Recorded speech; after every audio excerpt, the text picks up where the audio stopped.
What is going on, YouTube? Andrew Miller from Hook'emHeadlines.com coming back at y'all today with my post-game reaction, takeaways, studs and duds, as usual, for Texas's 35-6 win over BYU today. Number 7, Texas gets the convincing 29-point win over BYU. A solid win. Defense comes up big. Texas overcomes a couple of early turnovers from Maalik Murphy to really control the entire game versus BYU. Texas outgains BYU, is a little bit more efficient on offense, is definitely better on defense. I think they would win the special teams battle as well, especially considering the key first touchdown of the game that Xavier Worthy scored on a punt return that put Texas up 7-0. Overall, I think a pretty complete effort by Texas here. Considering you gotta, find a way to get the win after losing Quinn Ewers to a shoulder injury last weekend against Houston. Texas looked really good. I think I definitely think there's ways that the offense could have looked better. They ran the ball pretty well, not fantastically. The defense, I think, could have done a little bit better against the run, considering that BYU is literally the worst rushing team in the Power 5 this season. But you still held BYU under 100 rushing yards. You held them to 2 of 13 on third downs. I'll get more into the stats in a second. But, I'll rattle off a couple game notes right quick and then get into my takeaways and, my thoughts and studs and duds as I usually do. Texas moves to 7-1, 4-1 in the Big 12 after this win over BYU. I think the important part for Texas here is that you are tied now for first place in the Big 12 standings. Texas is trying to get a spot in the Big 12 championship game, not only trying, but at this point you could say they're in the driver's seat. After OU's loss to Kansas, OU gets upset by Kansas on the road. I don't know how much of an upset that really is, considering that Kansas is, I think, a really good ball club this year. Even without Jalen Daniels, Kansas looked every bit as physical, as talented as OU in most phases of the game. And they get the late touchdown to get the 5-point win. And Texas and OU now both are one loss in Big 12 play, but Texas moving forward has to take care of business against teams like Iowa State and Kansas State to ensure that they get a spot in the Big 12 championship game. BYU with the loss moves to 5-3, 2-3 in Big 12 play.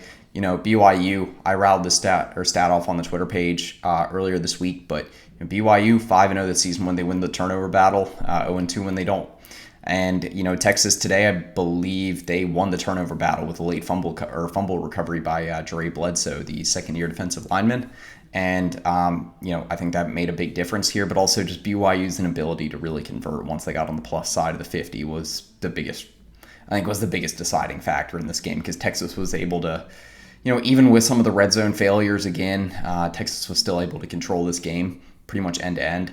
Especially after the Xavier Worthy punt return for a touchdown. But, Texas moving forward, you got to take care of business next weekend against Kansas State and then move from there. Let's go ahead and get into some of my takeaways from this game. The first of which I want to talk about Maalik Murphy a little bit. Murphy goes 16-25, 170 yards, 2 touchdowns, 1 interception. He also had that fumble when Texas was getting close. I don't know if they were in the red zone. I believe they were. They were in the red zone on that one. Murphy ends up getting sacked. It looked like Hayden Connor and Jonathan Brooks. One of those two were a little bit late to get to a blocking assignment that resulted in Maalik Murphy getting hit. He looked a little banged up between that hit and another one he took a little later in the game, but ended up resulting in a fumble that BYU recovered. But again, because they didn't score a single touchdown in this game, it ended up being too consequential, which Texas was fortunate that it wasn't. But I believe that was the second of 2 turnovers by Murphy, and after that he looked really solid. Ended up completing, I think it was 80% of his passing attempts after that turnover. Again, 170 passing yards. He didn't have a whole lot of opportunities to really show off his arm in this game, and I think, that was a pretty smart game plan by Sark to rely on the ground game to, get the ball in safe situations to your playmakers. I cited this stat in my post-game takeaways that, Murphy did an effective job spreading the ball around to Texas' different playmakers. They had 4 guys on the team that each had at least 3 catches for over 25 receiving yards. Adonai Mitchell was the leading one of that group, but you also had Jatavian Sanders, Jonathan Brooks, and Xavier Worthy. So, you have a good game plan where you get the ball into all your playmakers' hands and they can make plays in space. And that ended up working out for Texas in the end. Again, Murphy comes up with 2 touchdown passes, both of them to Adonai Mitchell.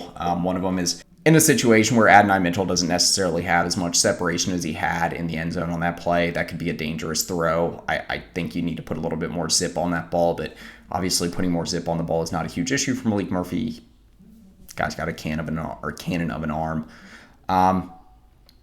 So I don't necessarily think that's a huge issue, but, I like that he had the trust in his arm, the trust in his playmaker to go up and get the ball. He had another, I think, pretty nice deep ball to Xavier Worthy. Worthy did kind of struggle to come up with, he did struggle to come with contested catches in this game. You saw once again, I don't necessarily think he had any bad drops, but, you had a third down pass that was just a quick little out route that he wasn't able to come up with on a pretty good pass from Murphy, and then Murphy gave him a chance to go up and make a play in the end zone on like a 40-yard deep pass, and Worthy was one-on-one, wasn't able to come up with the ball. Meanwhile, Mitchell, he had 2 nice catches. He had the one where he had a good amount of separation, a nice route, 30-yard deep pass into the end zone.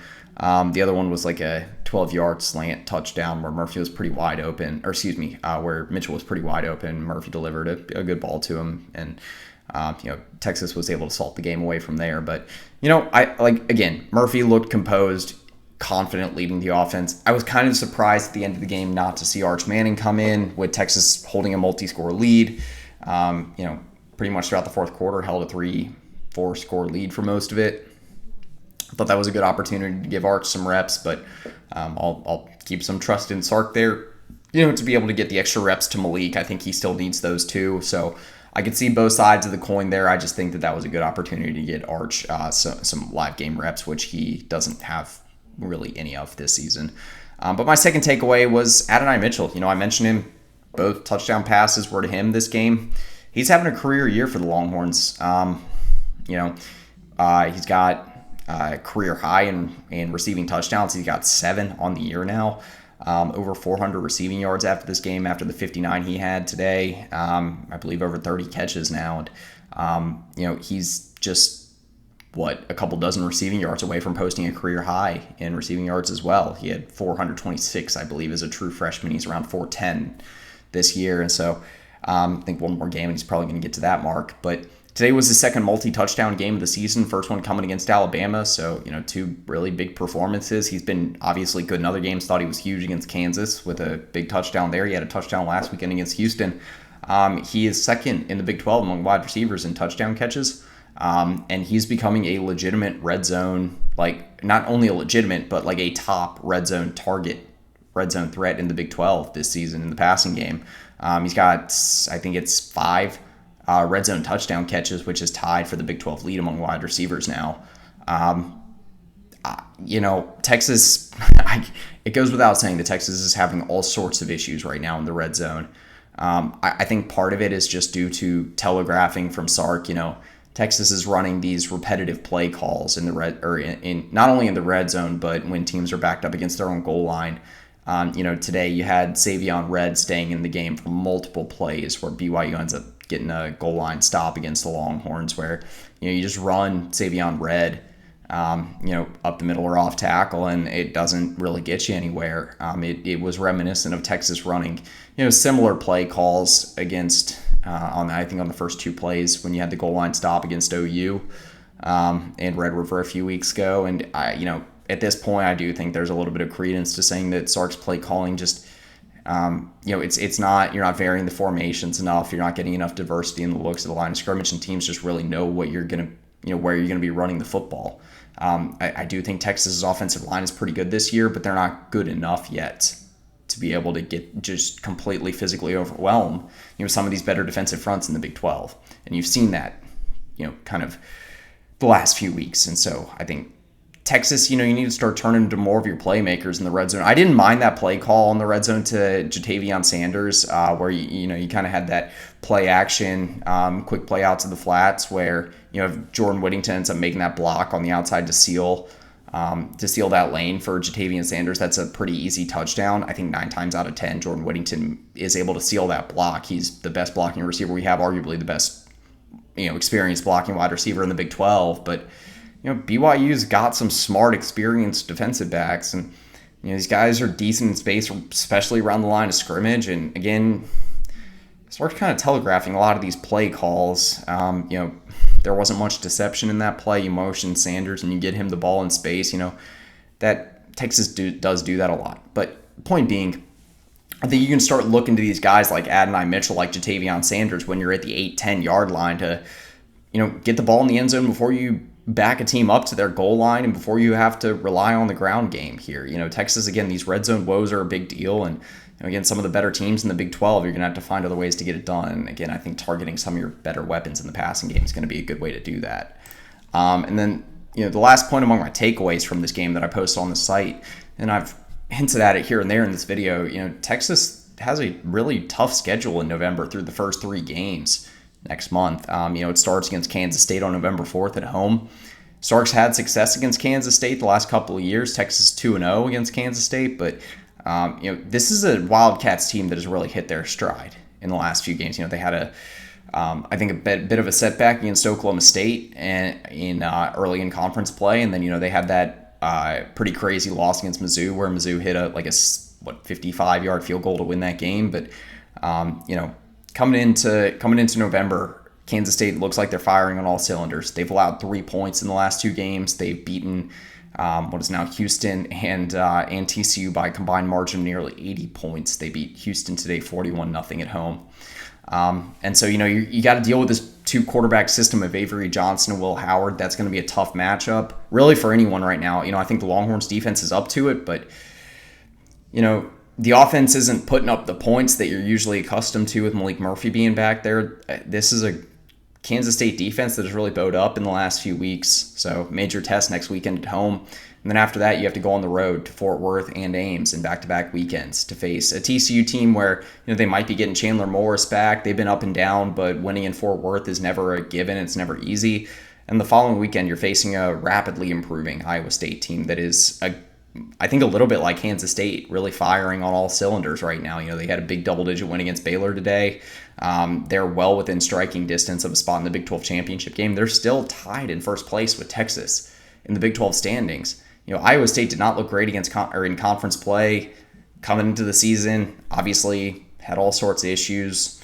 You lost starting quarterback Hunter Deckers, but Rocco Becht is looked like the answer for them this season. He's really since I think the Oklahoma State game for Iowa State. They had a big 34-27 win at home. They've looked good. And so I think for Texas, really you're only really where you're only going to be a sizable favorite in November is against Texas Tech in the Black Friday game on, I believe it's November 25th or 26th. But anyway, yeah. So Texas from here on out, you got a lot of tests you got to pass, or tests that you have to pass in November. And then, the last thing I wanted to mention here was just a few of my studs and duds.